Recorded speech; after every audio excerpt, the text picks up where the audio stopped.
Duncan again for his remarks and great prayer. I also want to start by just thanking President Trump for agreeing to be here this evening. I first asked him to come to this event when he invited the Republican governors down to Mar-a-Lago for a dinner late last year. And he never hesitated. He just said, "I'll be there." And we appreciate that. That is the promises made, promises kept approach. That is exactly what we've all been watching now as his administration keeps up a historic pace of executive orders, events, and accomplishments. But I also believe it's that same mindset that President Trump had in his first administration, working with myself and other governors. He knows, just like we do, that winning is a team sport. And I think I can speak for everyone in this room and millions of Americans across the country tonight in saying that we are excited and thankful to have a new quarterback calling the plays.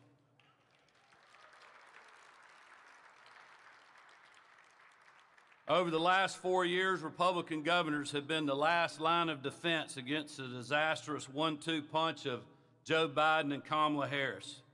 On the southern border, the economy, government bureaucracy, energy production, our military, you name it, the Biden administration did their best to leave it worse than they found it. We'll contrast that with the last few months. We have seen an American comeback that has left the Democrats in disarray, given hope and optimism to the American people, and put our country back on the path to freedom, security, and prosperity for all. Mr. President, Republican governors aren't tired of winning, and we're ready to stand shoulder to shoulder with your administration to ensure that America's best days are ahead. So I hope you all will help give a warm RGA welcome in joining the 45th and 47th President of the United States, Donald J. Trump. Welcome, Mr. President. And I'm proud to be an American.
That's such a great song. It's hard to cut it off, isn't it? You know, I want to get you home for the hockey game, I guess, and but we'll get this done real quickly.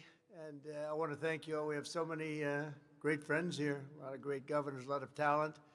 I'm thrilled to be with the Republican governors, and they have done an amazing job, and I look forward to working with each and every one of you as we complete the mission of saving America. They left us a real mess, didn't they, huh?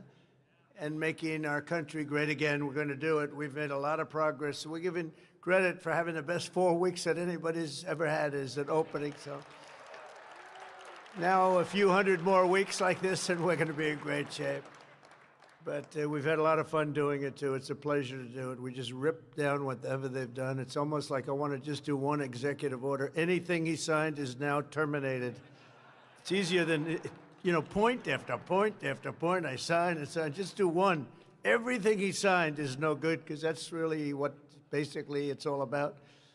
I especially want to thank the chairman of the Republican Governors Association, Brian Kemp, who was fantastic. He was fantastic. We won Georgia by a lot. Where's Brian? We won Georgia by a lot. Where are you, Brian? There you are. We did a great job together, and I appreciate it. We won't forget it. Thank you, Brian. As well as Vice Chairman Greg Gianforte, a friend of mine who's done a fantastic job as governor, for organizing this beautiful evening. In addition to, hi, Greg, how you doing? Good? You look good. You look good. In addition to our fantastic governors, we also have Secretaries Doug Burgum and Chris Wright. They're very important. Where are they? Where are they, Doug? You were great on television, Chris. These two guys are going to do it. I tell you, if they get the energy pumping, we'll get that energy price down, and everything's going to follow. Everything's going to follow, and we're going to work very, very hard. Here's a gentleman from Virginia that I recognize that we've become. We almost won that, didn't we, huh? We almost won it. We were just a little bit shy. But I want to thank you for the help. We did a great job together. But another man that's with us is really unbelievable, and you're going to be working with him very closely, RNC Chairman Michael Whatley. And Michael worked with Laura, and the team of him and Laura were pretty unbeatable, I would say. She was great and had the victory, and she's solid. There was no nepotism either. Nobody said, oh, gee. They said, how did you get her? And I said to Michael, so who would you like to work with? Well, how about Laura again? But Laura came right after we won. She said, now, Dad, I want to go home to my family. She did a great job, and she just wanted to go back home to the family. But what a team that was. We beat them left and right. They tried to cheat, but they... you had, how many lawyers did you have? Like 2,000 lawyers or some crazy number, right? 6,500 lawyers. I would say that's a lot. And the reason I picked him is because with North Carolina in 2020, we did so great in 2020, but the one that just held steady was him with the 601 lawyers at that time, and I remembered that, and I said, that's the guy, because we're going to win, but we have to keep him from being really bad, being naughty. They tried. But, you know, we had an expression, we got to make it too big to rig, and that's what we did, too big to rig. And it was a great night. And, Michael, thank you. Great, just a fantastic job. You'll be working with these ladies and gentlemen on just keeping everything, including keeping governor seats, I assume. You're going to work with them on governor seats, too, right? But there's no better man than Michael. Thank you, Michael. Great job. Appreciate it. And we're gathered tonight at a really exciting time. Our nation, I think it's going to be a very exciting time. We have tremendous potential. I have been called by every company. Brian just told me about a big one that's going to be moving in a very big way. But I've been called by so many big companies that they're going to want to beat the tariffs. And there's only one way to beat the tariffs. Tariffs, one of the most beautiful words I've ever heard. In fact, I went around saying it's my favorite word in the dictionary, and I got killed by the fake news media. They said, what about God? What about religion? What about love? I said, all right, I give up. It's my fourth favorite word. So now I say God, religion, love, and then tariffs, number 4. And now I'm okay. I can get away with that. I couldn't get away with making it number 1, but it's close.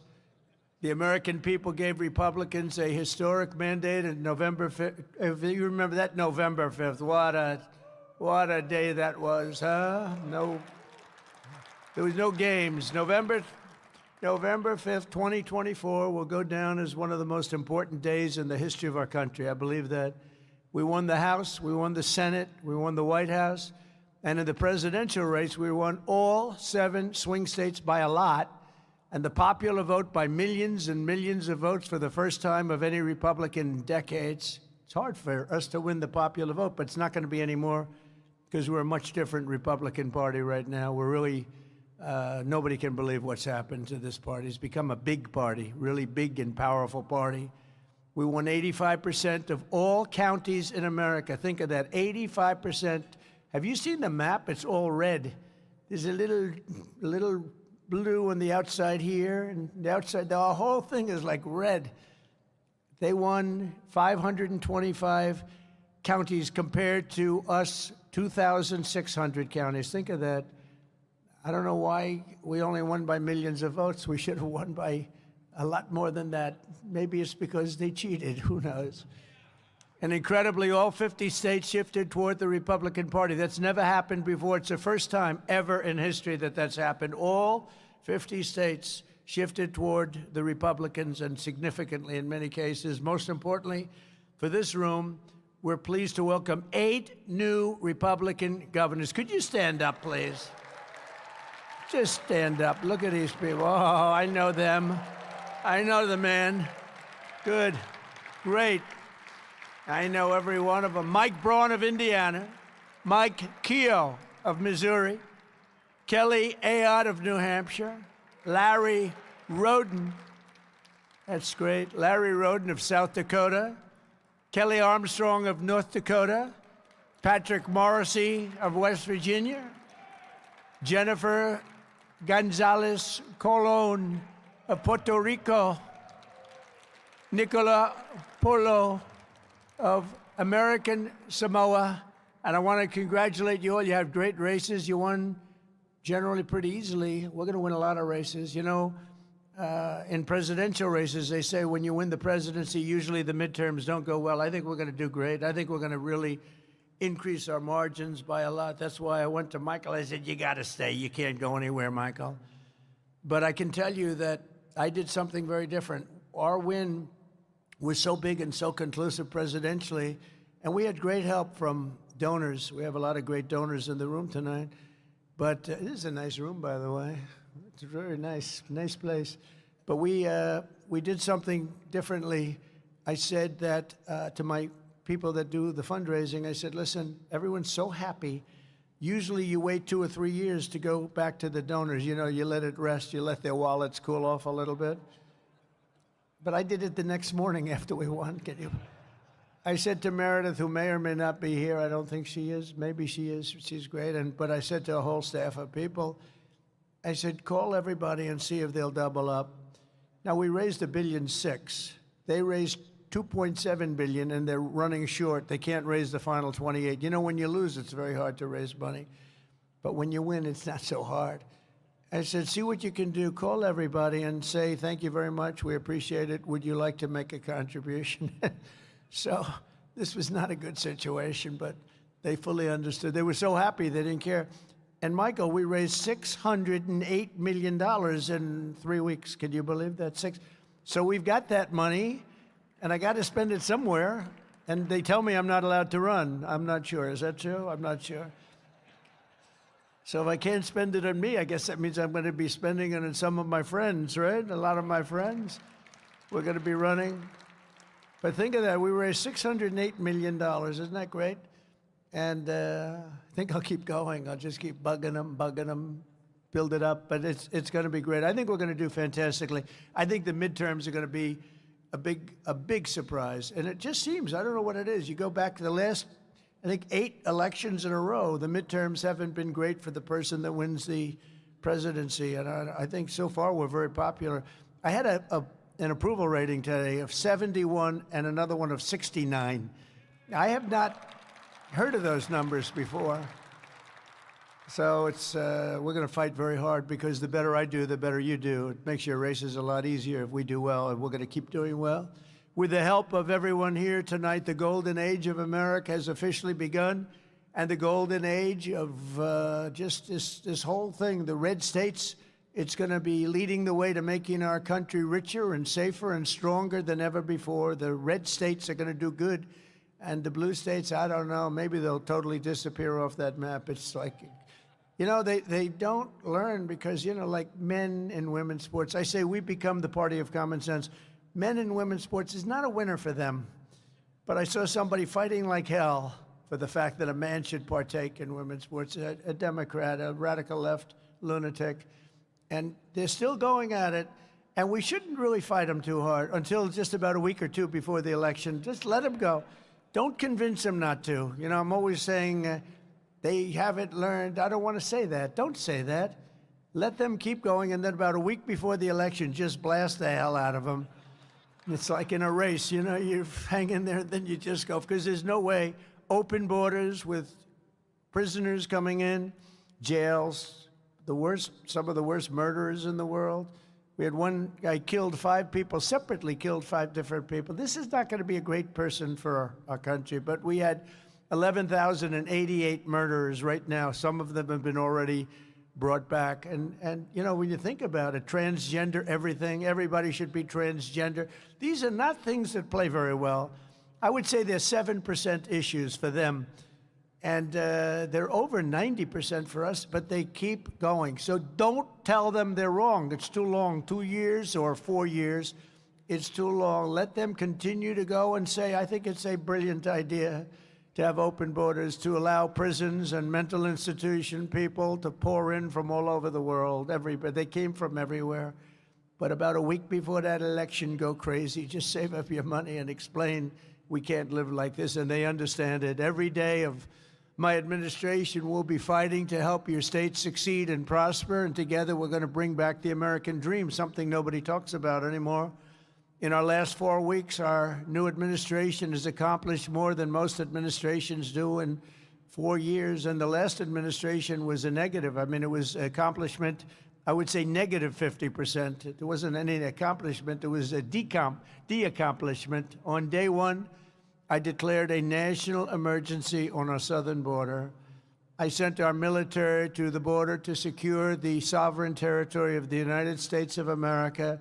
We ended catch and release. We began the largest deportation operation in American history, larger even than that of President Dwight D. Eisenhower. You know, he was sort of a moderate guy, but he was very strong on the fact he didn't want people pouring into our country from all over the world. He was very tough. He had the record. We now have the record. It's not a record I'm really proud of. You don't like to do that, but we have no choice. We can't let it. I mean, they let criminals, many, many criminals, hundreds of thousands, probably millions of criminals, 21 million people, I believe, is the number.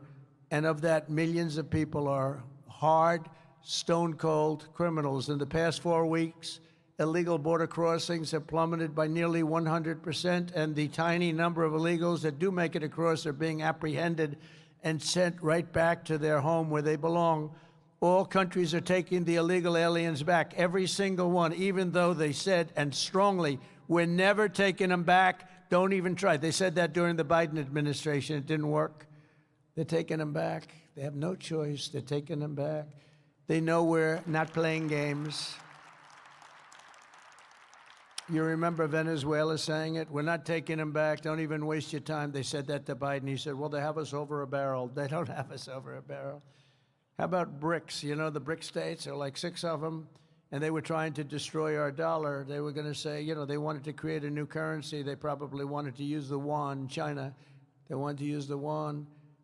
And Biden said, well, this is a tough situation. There's not much we can do about that. We can't help that. I said, oh, we can help it. So when I came in, the first thing I said is any BRIC state that even mentions the destruction of the dollar will be charged a 150% tariff, and we don't want your goods. We don't want to partake. And the BRIC states just broke up. I don't know what the hell happened to them. We haven't heard from the BRIC states lately. But he said that wasn't much we could do about it. There was a lot. It took once, and literally, they said, sir, what about the BRIC states? They're going to take over the dollar, the sanctity of the dollar. They're going to create a new currency to rule the world. I said, no, they're not. They said, yes, they are, sir. They said it. I said, no, they're not. Tell them 150% tariff, plus we're not going to do business with them, and that includes China. And all of a sudden, they went to the BRIC states, and they said, could I ask you, how do you feel about that? I have no comment on this. I don't know what you're even talking about. It was an amazing turnaround. No, we're not playing games. Just this week, I officially designated the drug cartels as foreign terrorist organizations, including Trendiaragua and MS-13, which gives us great power. And to facilitate the rapid deportation of the worst criminals that we have anywhere in the world, we've also opened the full capacity of the detention facility at Guantanamo Bay. You know, people don't realize that thing was built, you know, we hear about a few prisoners, and they do have maximum security, but it actually was built for thousands and thousands of people, and we're using that prior to bringing back to their country. We use it for the bad ones, the really bad ones, and in some cases, they're so bad we don't want them to go back to the country. We want to watch them because they'll be able, if they do sneak in, we don't want that. We don't want them anywhere near our country. In addition, we're waging war on Joe Biden's inflation disaster, the worst inflation probably in our history. They say 48 years, which isn't bad, but probably in our history. And to bring down the price of energy, I declared a national energy emergency. It's going to be an emergency. And you know what what we say and what Doug is going to do. Doug, you are so important, you and Chris. You know, Chris is known, and I got this from Doug, as the best energy guy in the entire country. And people were shocked that he wanted to do this. He gave up something tremendous. He was the biggest guy. There was nobody bigger, nobody better. And Chris Wright. Is Chris Wright here? Is he here? Where is he? This guy is, and this is from Doug. I said, Doug, I want to make you the energy czar.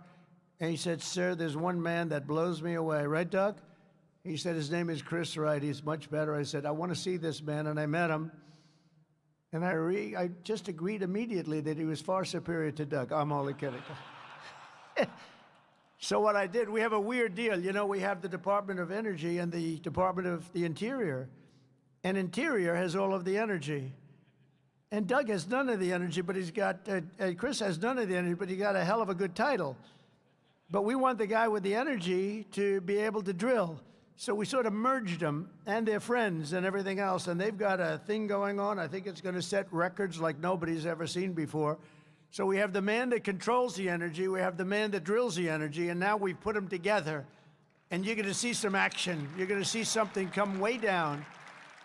So thank you, and thank you, Doug. You were really terrific. He was a great governor, by the way. A couple of you may know him slightly.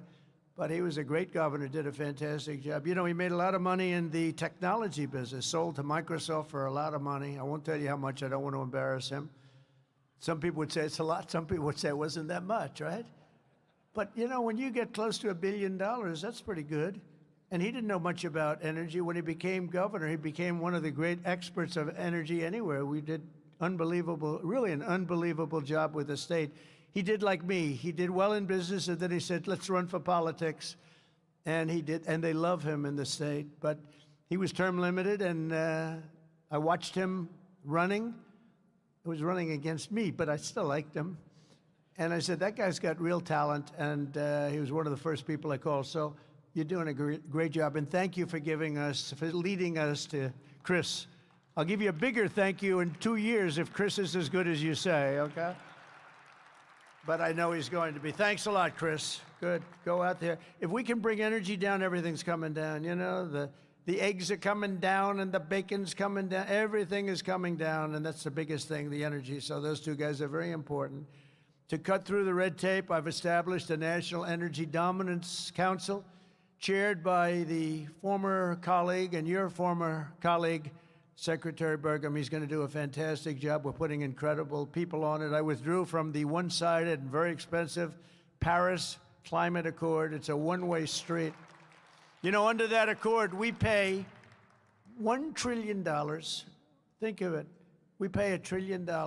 They pay nothing. China doesn't pay anything. India doesn't pay anything. Russia doesn't pay. We just pay everybody. It's like a health organization, and every deal is no good, but we're changing it. We terminated health, you know, on the World Health. We paid $500 million a year, and China paid $39 million a year. I said, that doesn't sound good. They have 1.4 billion people, and we have nobody knows what the hell our number is, because so many people pour into our country. We used to say like 325. I have no idea. We'll figure it out eventually. But let's put it this way. It should be substantially less than 1.4. But we have, let's say we have 325 million. They have 1.4. We're paying 500 million. And these aren't, I mean, relative to government, these aren't huge numbers, but this is an example of what happens when you have bad government, when you have incompetent people. So I would explain this, and they called me and they said, we'll let you in for the same 39 million. I said, well, we should be much less than 39. We should be, but I didn't even want to do that because I'm not going to talk. I said, I'll think about it. And it was very public. And when Biden came in, he agreed to go back into the World Health for $500 million. He could have gotten, I mean, it's a lot of money. You could have gotten it for 39 million, Joe. That's why you're not president any longer, I guess. No, he could have had it for 39. They were standing there. It was very public. But he took the 500 million instead because he never laid in bed at night sweating, tossing and turning like half of these governors. Not all of them, probably. But half of them, it's sweating. How are we going to do a great job? He never did that.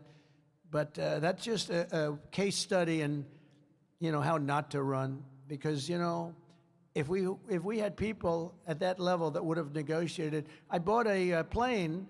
It's really two planes, Air Force One. Now, if Boeing would build the damn thing, it would be nice, too. We don't build like we used to. We don't build too fast. I gave the order out about 6 years ago. They're still waiting.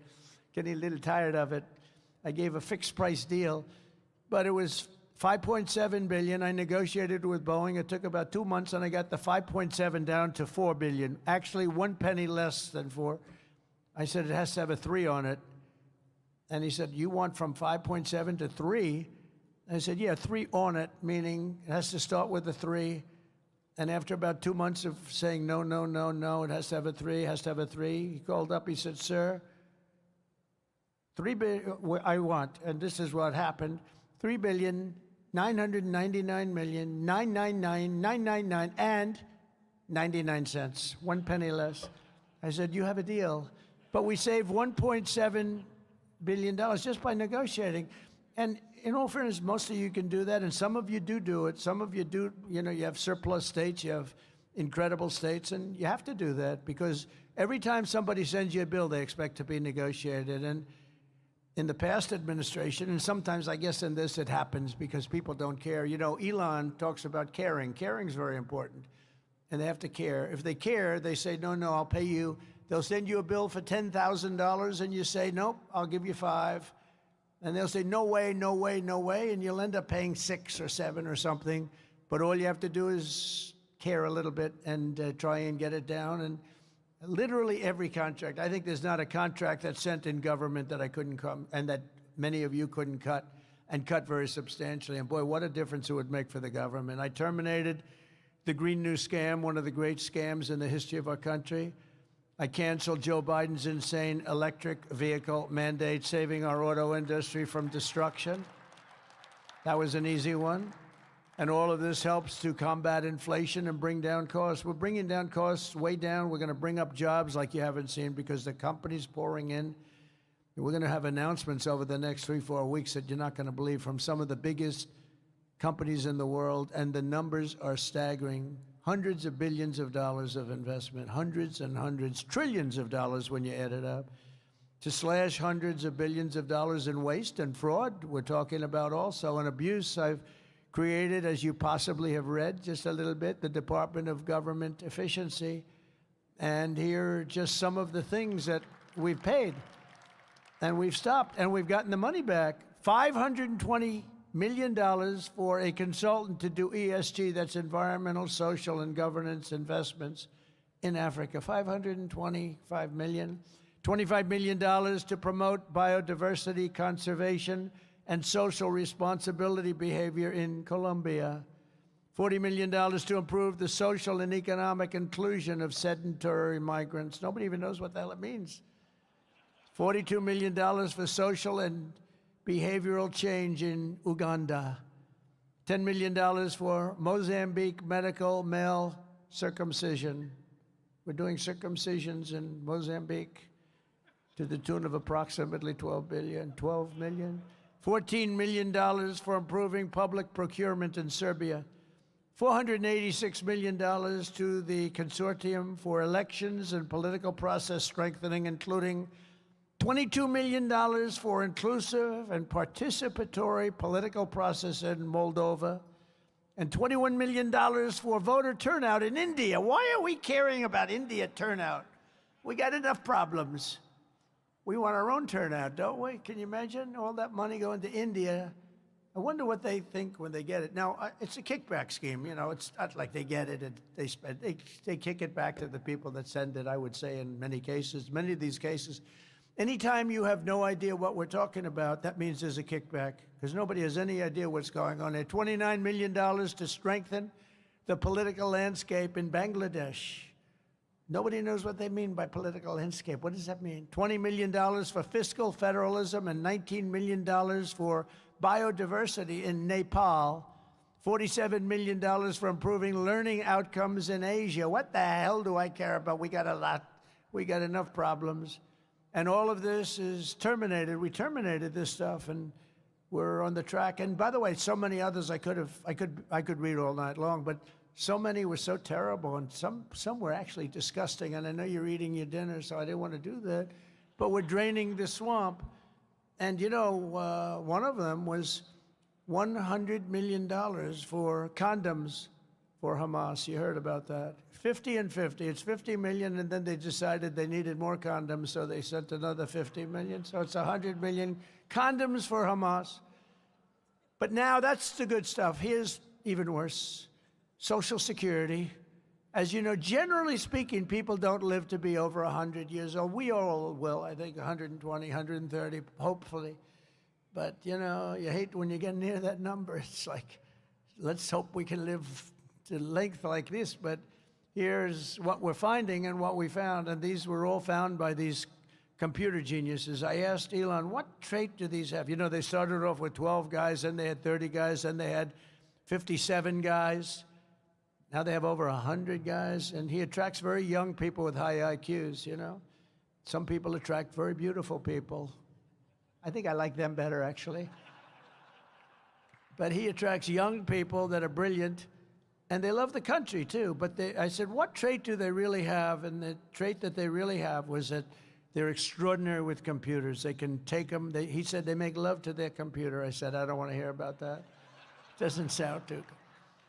He said they can take apart the most complex computer instruments and literally put them back blindfolded. So when they go into some guy that's ripping off the country by doing some of the things you've just heard or what you're going to hear, they can't be bullshitted. You know, they can't say, oh, gee, there was a mistake. There was a big mistake. And we're finding hundreds of billions of dollars worth of fraud, waste and abuse, but I think fraud will be the number one as we see. But listen to this on the program. There are 4.7 million Social Security members who go and live from 100 to 109. Well, I'll tell you, I know some people that are close to 100. I know one or two that got over that mark. But you don't have millions. 3.6 million people from age 110 to age 119. 3.47 million people from age 120 to 129. In other words, 120 to 129 years old. Millions of people, millions. 3.9 million people from age 130 to 139, which is pretty amazing because the longest living person ever on record, and they're not sure it was correct, was a woman from a very faraway place, lived to 127 years old. She was a healthy specimen, but she lived to 127. 3.5 million people from age 140 to 149. So we have 140-year-old people plus millions of them. 1.3 million people live to over 150 years of age, 150 to 159 to be exact. Over 130,000 people over the age of 160 years old, including 1,039 people between the ages of 220 to 229. and we're going to be investigating this fraud. Actually, we had one person who was 361 years old. And what we're doing now is we're finding how many of these people were paid. So we have millions of people, could be well over 100 million people in our Social Security rolls. So the good news is, when we take them off, whether they were paid or not, it looks like our Social Security could be really solid. It could be a lot better than we thought, if you think about it. And I'm going to do something. I'm actually going on this one. You know, all my life I've heard about Fort Knox. That's where the gold is kept, right? I heard Fort Knox, oh. But, you know, we're getting a little bit shaky. We're getting the yips on this stuff. Like, I want to find out. So we're going to open up the doors. I'm going to see if we have gold there. We want to find out, did anybody steal the gold in Fort Knox? It's a pretty amazing place, but I'm going to actually go. We're going to open the doors. We're going to inspect Fort Knox. We want to make sure that we actually have, you know, 400 tons of gold or whatever the hell it is. It's a lot of gold. I don't want to open it and the cupboards are bare. Could happen. If you look at some of the things, oh, by the way, wait till we go into the education department. We haven't even done that. So we could find as much as $1.5 trillion worth of waste, fraud, and abuse. If we do that, we can balance budgets. We can do a lot of other things, especially when you couple it with the massive amounts of tariffs that are coming in already. You know, just with what we are charging, I won't mention the country because I don't want to anger people that like me, and I like them very much. But we're finding at least $60 billion a year in one country alone, and I haven't even started. It's just a very small portion that I've, you know, attached to them. So I got a call from Congress. They said, you know, a lot of money is coming in from these tariffs, and they're starting to change their whole thing. So if you can add the tariffs, and this is numbers that I don't want to say it because then they'll say he didn't produce, but you could wipe out your income tax. You could maybe not even have an income tax system when this thing works out. Because in the old days, that's what happened. You know, our country was the richest ever from 1870 to 1913. That's when we were actually the richest, and we were a full tariff country. McKinley, and by the way, I just renamed Mount McKinley. I hope you're happy about that. But McKinley was the president. He was a tariff guy, and he believed that countries should not be allowed to come in and plunder. He had beautiful language on tariffs: plunder our wealth, plunder our jobs, steal our companies, and take our money without paying a very fair price. And he said, and that price should be more than fair. It should be high, because what they do is they hurt our country.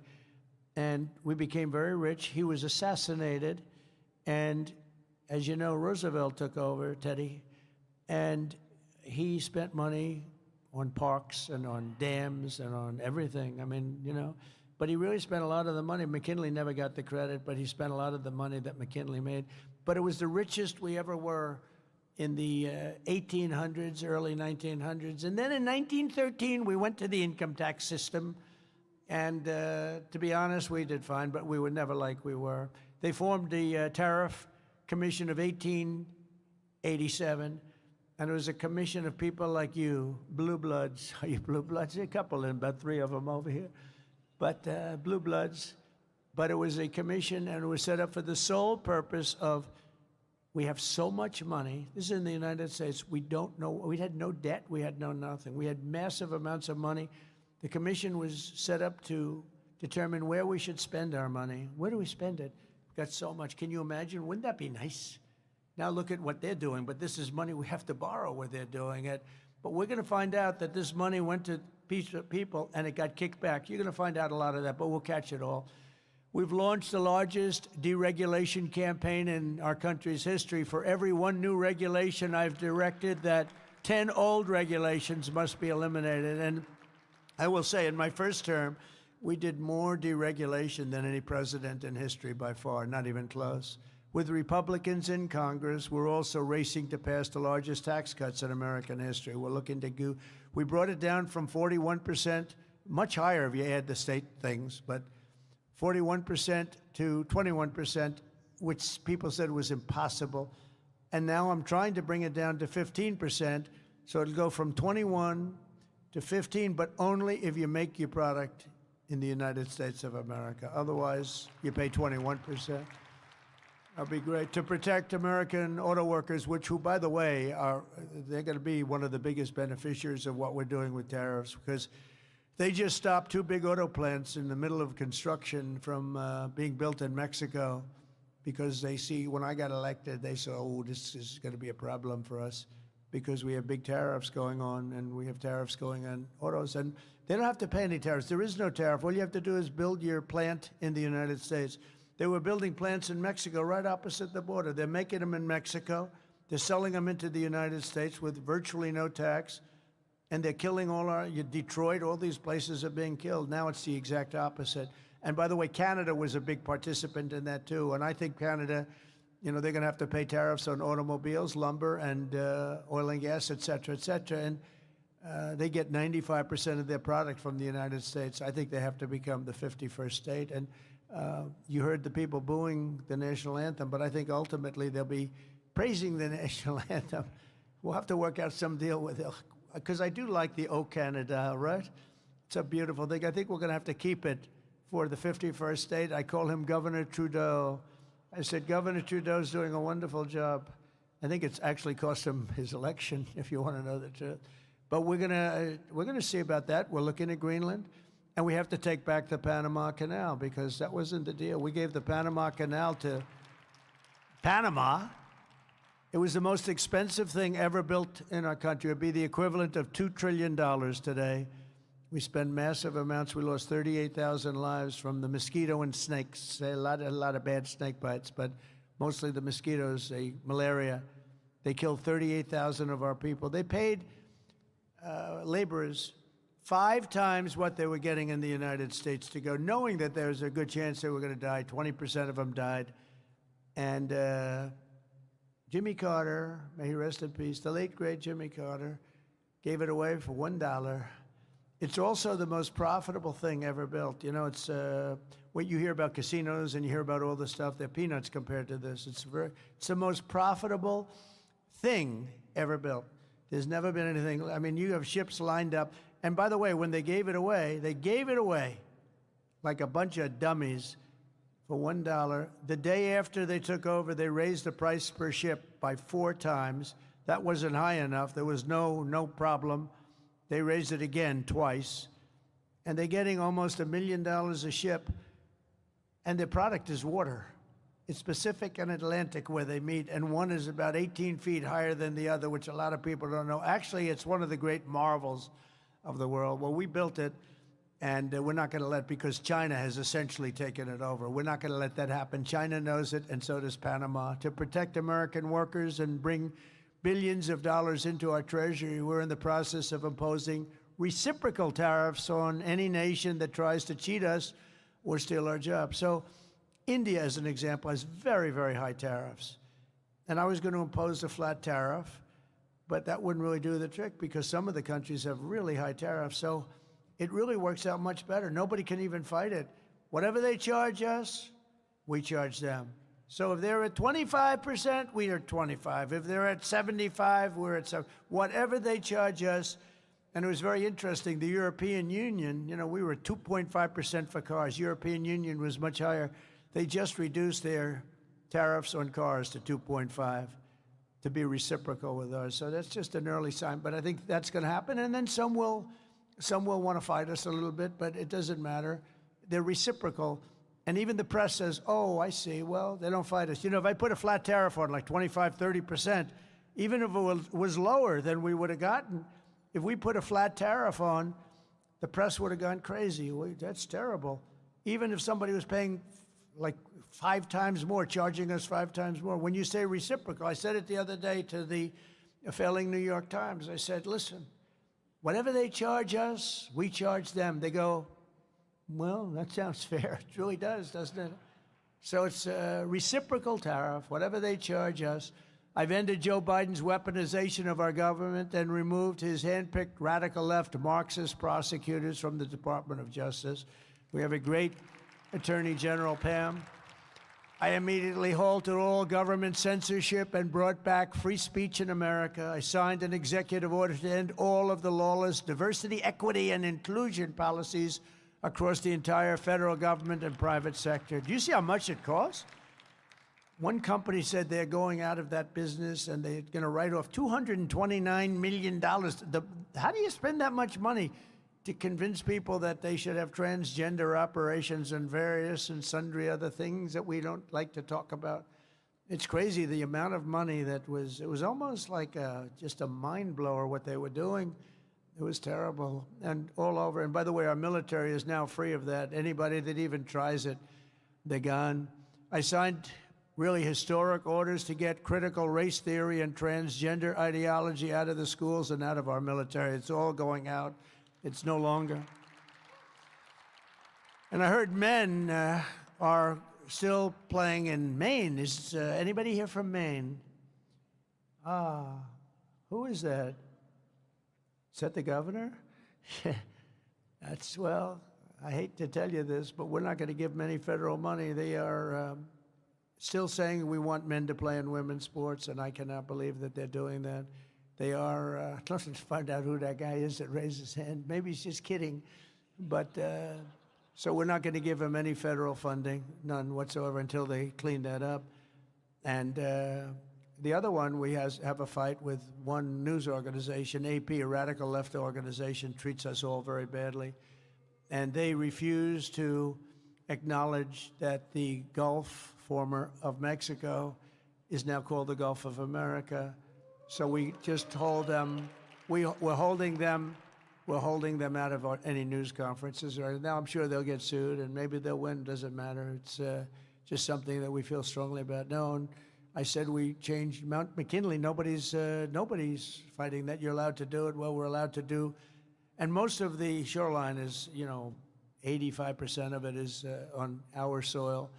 But I thought it would be appropriate. I never understood quite the Gulf of Mexico when it really covers us far more. And I think Doug is a big believer in what we did, the Gulf of America.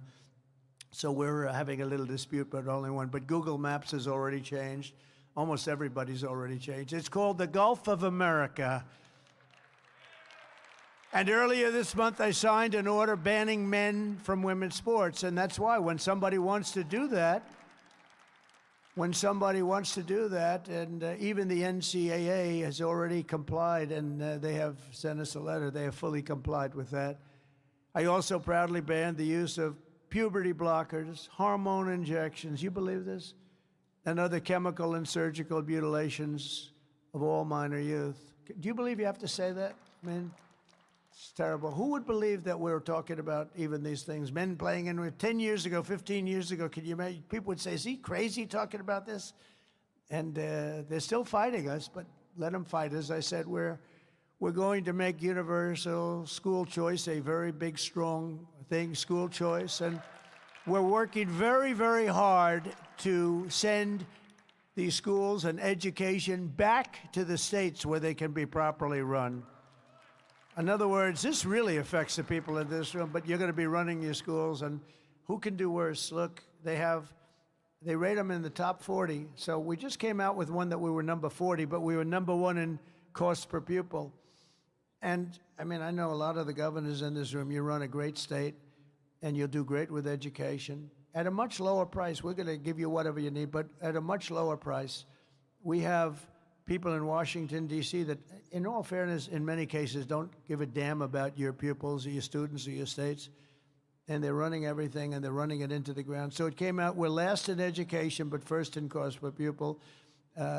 Norway, Denmark, Sweden, I had to tell you, China, and a few others are always in the top 5. And I really believe that 35 or 36 states, and all of you are here, almost all of you are here representing those states.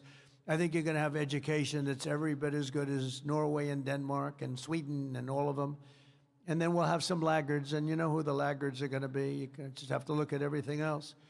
But in everything we do, we're putting America first because the Republican Party is now known as the party of common sense. It's the party of common sense, very important. I think it's a very important phrase for you to use. It's all about common sense.